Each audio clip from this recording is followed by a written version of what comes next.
students, myself SR Khoth, DY Patli College of Engineering, Kasba, Bauda, Kolhapur, ENTC department.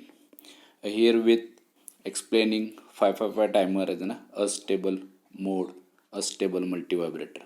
555 timer in an astable mode becomes an oscillator, also called as free running multivibrator.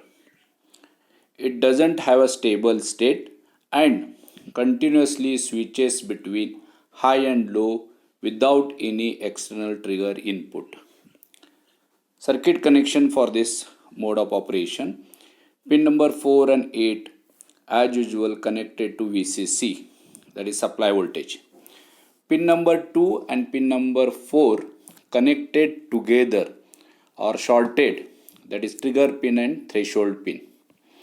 Resistor R1 is connected between VCC and pin number 7, that is discharge pin, and resistor R2 is connected between pin number 7 and pin number 6 and 2, which are shorted together.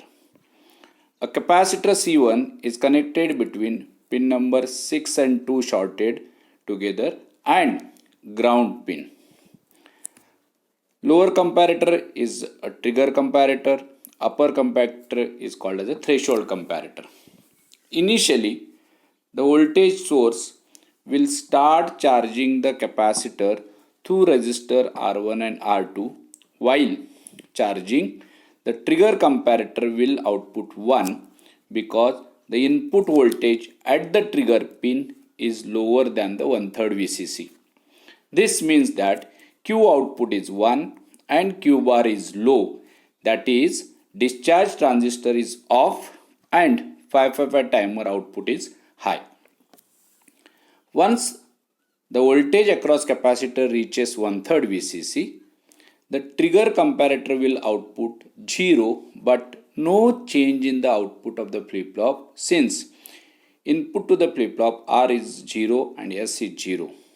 The voltage across capacitor will keep rising, and once it reaches 2/3 VCC, the threshold comparator will output 1 to R input of the flip-flop. This will cause flip-flop output to change to Q is equal to 0 and Q bar is equal to 1, which will turn on the discharge transistor, and 555 timer output becomes low. Since discharge transistor is on, now capacitor will start discharging through resistor R2 and discharge transistor, because pin number 7 is almost ground voltage. While discharging the voltage across capacitor start declining and the threshold component output becomes threshold comparator output becomes 0, which doesn't change the flip-flop output since R is equal to 0 and S is equal to 0.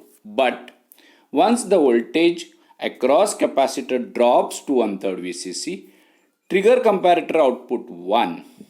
This will change the flip-flop output to 1 and Q bar to 0, which will turn off the discharge transistor, and 555 timer output becomes high and capacitor will again start to charge.